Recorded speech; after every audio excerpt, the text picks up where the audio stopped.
আসসালামু আলাইকুম। Hi my lovely viewers, welcome back to Zerin's family kitchen. আজ আমি আবারও চলে এসেছি নতুন আরেকটি ব্লগ নিয়ে। আশা করি সবাই ভালো আছেন। আলহামদুলিল্লাহ আমিও ভালো আছি। আজকে আমাদের এখানে 27 তারিখ, ডিসেম্বরের 27 তারিখ। আজকে আমাদের ফ্লাইট ছিল বাংলাদেশ যাওয়ার। আজকে কেন বাংলাদেশ যেতে পারলাম না সেটাই আজকে আপনাদের সাথে শেয়ার করব। আর এই যে সকালবেলা আজ সব শুরু করলাম। আজকে 27 তারিখ, এটা ছিল আপনার 23 তারিখ, 23শে ডিসেম্বরের 23শে ডিসেম্বর ছিল আমার হার্টের অ্যাপয়েন্টমেন্ট। কার্ডিওলজি ডিপার্টমেন্টে ছিল আমার ডক্টরের কাছে। আমি সবসময় আপনাদের সাথে শেয়ার করেছি যে আমি 3 মাস পর পর, 1 মাস পর পর যখন যেভাবে দেয় আর কি ডক্টরের কাছে আমার অ্যাপয়েন্টমেন্ট থাকে। সেই বাংলাদেশ যাওয়ার আগে এটা দিয়েছিল আর কি 23 তারিখ। আর 27 তারিখে আমার ফ্লাইট। এই যে ডক্টর, উনি ওনার যে ক্লিনিক, এখানে আর কি ঢুকে গেলাম। এই যে ঢুকেও ওনার সাথেই আর কি ঢুকে পড়লাম। এটা হলো ওনার ক্লিনিক, মানে চেম্বার আর কি। ওখানে বসেন, তো উনি আজকে আমাকে দেখবেন। তাই 27 তারিখ আবার এখানে আবার পেসমেকারও আজকে চেক ইন ছিল। পেসমেকারটাও চেক ইন করলো। ওরা সবসময় পেসমেকারটা চেক ইন করে সেট করে দেয়।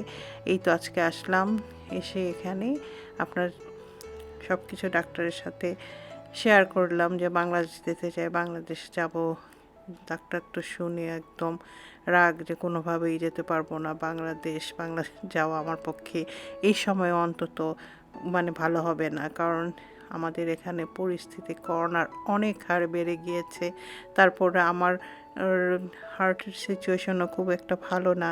সামনে আমার মার্চ পর্যন্ত পেসমেকারের ব্যাটারির মানে আর হায়াত আছে আর কি, ব্যাটারি চেঞ্জ করতে হবে। এই যে আমার সবসময় ইকেজি করে, প্রথমে গিয়ে আসলেই ইকেজি করে নিতে হয়। ইকেজি করে তারপরে ডক্টর আর কি আবার বললো বাইরেকে বসে তারপর আর কি যে এখন আবার পেসমেকার আর কি চেক আপ করবে। পেসমেকারটা আর কি ওরা দেখে সব সময় সেট আপ করে দেয়। তো পেসমেকারটার যে ডাক পড়লো, ভিতরে ঢুকে গেলাম। এই যে মেশিন, এই মেশিন দিয়ে আর কি সেট আপ করে ওরা। সব কিছু সেট আপ করে দেখলো যে ব্যাটারির মেয়াদ মাত্র আপনার মার্চ পর্যন্ত আছে। আমার 5 ইয়ার্স হয়ে গিয়েছে, 5 বছর হয়ে গিয়েছে। নতুন করে আবার ব্যাটারি লাগাতে হবে। সেজন্য বলল যে এখন বাংলাদেশ যাওয়া আমার পক্ষে সম্ভব না, সুবিধাও না। আর তাছাড়াও আপনার ঝুঁকিপূর্ণ আর কি, রিস্ক। যাওয়াটা প্লেনে করে যাব, প্লেনে করে গিয়ে আবার কখন কি হয়, হয়তো অসুস্থ হয়ে যেতে পারি। আর করোনা যে হারে বেড়েছে এখন নিউ ইয়র্কে, সর্বোচ্চ সীমার উপরে আর কি নিউ ইয়র্কের করোনা। যারা মানে ভ্যাকসিনেশন নেয়নি এখনও, তাদের জন্য খুব রিস্ক। এখন ঘরে ঘরে করোনা দেখা যাচ্ছে। এই তো মন খারাপ করে চলে আসলাম। চলে এসে আর কি ওই যে কতই এখানে আপনার ছিল বাঙালি একটা মার্কেট, সুপার মার্কেট আর কি, পারচেজটা ডক্টর দেখাতে যাই, ওখানে থেকে কিছু আর কি আপনার ফ্রুটস আর ভেজিটেবল এগুলো নিয়ে আসলাম। এই যে নিয়ে এসে আজকে আবার একটা শেয়ার করব আপনাদের সাথে যে অ্যাভোকাডো ম্যাঙ্গো সালাদ, এটা আজকে আপনাদের সাথে শেয়ার করব। এই তো এই যে সব কিছু নিয়ে এসে এগুলো এভাবে রাখলাম। আর এখানে আমার মেয়ের জন্য আবার কিছু নিয়ে আসলাম আর কি। মন টন খারাপ, রান্না করতে ইচ্ছে করছে না, তাই ওর জন্য এই যে ওখানে একটা বাঙালি রেস্টুরেন্ট আছে, খলিল বিরিয়ানি। এখানে নিউ ইয়র্কে খুবই বিখ্যাত, সবাই খুব পছন্দ করে এই রেস্টুরেন্টের খাবার। এই যে শিশ কাবাবটা নিয়ে আসলাম, শিশ কাবাব আর ললিপপ চিকেন আর নান নিয়ে আসলাম। কিন্তু যতই হোক, প্রশংসা করুক, বাঙালিরা না আপনার করতে পারে না, শিশ কাবাবটা ভালো বানাতে পারে না। যে ওদের মানে ইন্ডিয়ান পাকিস্তানের ওরা যেভাবে মজার টেস্ট হয়, ওরকম মজার টেস্ট হয় না। তারপর আর কি করে নিলাম। এই যে লাগেজ সব গুছানো রেডি, শুধু আমরা চলে যাব এখন। আমার উনি বলছে যে এই পরিস্থিতিতে যাওয়া তো সম্ভব না, কারণ আপনার এমনি তো হার্টের পেশেন্ট। আমার শাশুড়ি মা হলো 86 ইয়ার্স ওল্ড, বয়স্ক। আমার মেয়ে যদি কোনো কারণে ফ্লাইটটা বন্ধ হয়ে যায়, মেয়ের আবার ক্লাস শুরু হয়ে যাবে যেদিন আসবো আর পরদিন থেকেই। যদি আবার পড়ে যায় আর কি আপনার লকডাউনে, তাহলে তো সে এসে ক্লাস ধরতে পারবে না। সেজন্য ওর আব্বু আমাদের বলল যে আসলে না যাওয়াই বেটার, তোমার স্বাস্থ্য এত ভালো না, রিস্ক নিয়ে যাওয়াটা বেঁচে থাকলে যাওয়া যাবে।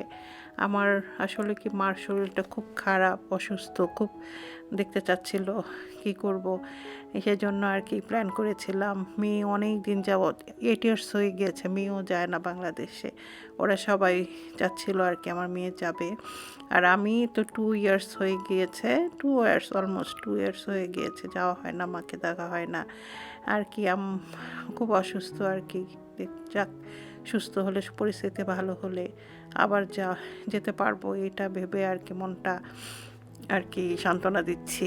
এই তো, এই যে ওরা তো খেলো মাংস, আমি তো আর মাংস টাংস খাই না। এখন ওই যে আমি একটা সালাদ বানাচ্ছি, জাস্ট ম্যাঙ্গো আর অ্যাভোকাডো দিয়ে একটা সালাদ বানাচ্ছি। ওইটাই রেসিপিটা আপনাদের সাথে শেয়ার করছি। এই যে ম্যাঙ্গো আর আপনার অ্যাভোকাডোটা কেটে নিব, কেটে নিয়ে তারপর আপনাদের সাথে শেয়ার করব এটার সাথে কি অ্যাড করছি। আর জীবনের মূল্য তো অনেক বেশি, তাই না? মার থেকে অনেক বেশি আসলে। আর মেয়েরা আমরা সংসারের চাপে পড়ে আসলে আর কি অনেক কিছুই আমাদের নিজস্ব, নিজের মতামত, নিজের মন দিয়ে আমরা কিছু করতে পারি না। সবের অন্যের অধীনে যেটা ভাববে সেটাই করবে। তবে যে উনি যে ডিসিশনটা নিয়েছে সেটার সাথে আমি আসলে অনেক একমত। পরিস্থিতি আর কি এত খারাপ যে আপনার বলার মতো না। নিউ ইয়র্কে আপনার এখানে অধিকাংশ ফ্লাইট, আপনার যারা আর কি ক্রিসমাস উপলক্ষে ভ্যাকেশন কাটাতে যাবে বলেছিল আর কি আমেরিকানরা, সেই আমেরিকান ফ্লাইট আপনার অধিকাংশ ফ্লাইট ক্যান্সেল। যে কী অবস্থা, খুবই খারাপ। মানে আমরা এখন সেই যে প্রথমবার লকডাউন হয়েছিল সেই লকডাউনের মতো পরিস্থিতি হয়ে গিয়েছে। ঘরের ভিতরে একদম বন্দি। আমার তো একদম বাইরে যাওয়া নিষেধ, সব কিছু বন্দি। আর খুব খারাপ লাগছিল মার জন্য। তারপরও আর কি মনের অনেক সান্ত্বনা দিই। মা তো দেখতে পারবো, যদি আমি মরে যাই তাহলে মাকে কিভাবে দেখব। নিজেরও তো একটু সেফটি দরকার। তারপর নিজের মেয়ে আছে, সংসার আছে, সব কিছু ভেবে চিন্তে এই ডিসিশনটাই নিলাম। আর কি করব, এখন আল্লাহর হাতে ছেড়ে দিয়েছি। যখন পরিস্থিতি ভালো হয় তখন যাওয়া যাবে। আসলে কি, আমি সেই মেয়ে ইচ্ছে থাকা সত্ত্বেও যেতে পারছি না। করোনা, ওমিক্রন যে হারে বেড়েই চলেছে। উনি তো যেতে দিতে চাচ্ছেন না। ওনার মেয়েও মাকে নিয়ে যাব বলে, আমার জন্য মায়া নেই বলে তুমি গেলে যাও, কিন্তু মাও মেয়েকে দিব না। খুবই খারাপ লাগছে আসলে। আমারও জন্য চিন্তা করে, অসুস্থ তো তাই। অনেক দিন মাকে দেখি না, অনেক দিন কত বৎসর তা তো জানি না। মাকে না দেখলে সকালের নাস্তা না খাওয়ার মতো ক্ষুধা হয়, দুর্বল লাগে, মাথা ঝিমঝিম করে। মার উপর খুব অল্প অভিমান হয়। মার প্রতি নালিশ জমে অল্পতেই। মার উদ্দেশ্যে অনেক নালিশ। মার প্রতি রাগ, অভিমান, নালিশগুলো সকালের ক্ষুধার মতন অল্পতেই জন্ম নিয়ে ওঠে। মাথার ভেতর চাপচাপ ব্যথা হয়, চোখ দিয়ে জল গড়িয়ে পড়ে, যেন চাইলেই মা খেতে দিতে পারত। গরম লুচি আর আলুর দম দিল না। মাকে অল্পতেই ভালোবাসি। মার সরে যাওয়া শাড়ির আঁচল থেকে বের হওয়া পেটের উপর মাথা রাখতে ইচ্ছে করে। মার গায়ে আতরের বা ধূপের গন্ধ, মাকে অল্পতেই মায়া হয়। মার মুখটা একাকী দিব্যাসিনীর মতো, ইচ্ছে হয় কোলাহলে মাকে অস্থির করে তোলে। মার গায়ের গন্ধ না মিশলেই ডিশের স্বাদ পাই না। ধোয়া ওঠা নরম খিচুড়ি বিষাদ লাগে। গিদে আলু ভর্তা পানসে হয়।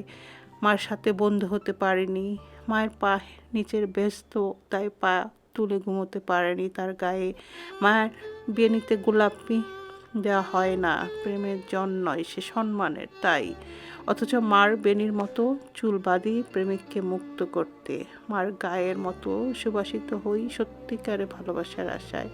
প্রেম বলতে তাই সংগোপনে মাকেই বুঝি। মাকে দেখি না অনেক দিন, অনেক দিন। আমার মাথায় চাপ ব্যথায় বারান্দা থেকেও বারান্দার দূরত্বে থাকা উচিত ছিল মায়ের। কবুতরের ঠোঁটের দূরত্বে থাকা উচিত ছিল মায়ের। ইশারার কথা বলার সীমানায় থাকা উচিত ছিল। অল্প একটু দূরে দাঁড়িয়ে থাকা উচিত ছিল। মা শব্দটির মতো অল্প একটু ধারণ করতে পারে বিশ্বব্রহ্মাণ্ডের শব্দ ভাণ্ডার। অল্প একটু দূরত্ব হয়ে যাক টেকনাফ থেকে তেঁতুলিয়া।